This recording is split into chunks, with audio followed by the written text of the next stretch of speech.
அதாவது இயற்கை விவசாயத்தில் மீன் அமிலம்ங்கிறது ஒரு சிறந்த ஊட்டச்சத்து பயிர்களுக்கு. இந்த மீன் அமிலத்துக்கு வேறு ஒன்றும் விசேஷமாக இல்லை. மீன் அமிலத்துக்கு தேவையானது ரெண்டு தான்.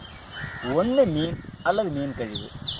மீனை இது பண்ணலாம், அல்லது மீன் வேஸ்ட் இருந்ததுன்னா அந்த வேஸ்ட்டே போதும். அடுத்தது நாட்டு சர்க்கரை.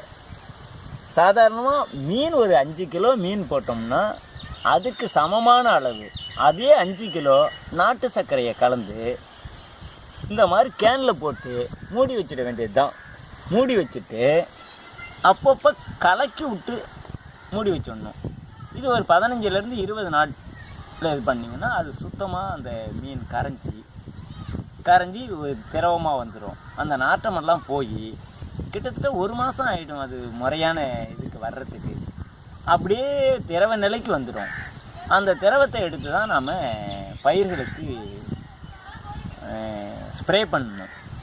இது சாதாரணமாக ஒரு டேங்க்குக்கு 100 மில்லி, 50 மில்லியே போதும். 100 மில்லி அடிக்கிறது அதிகபட்சம்.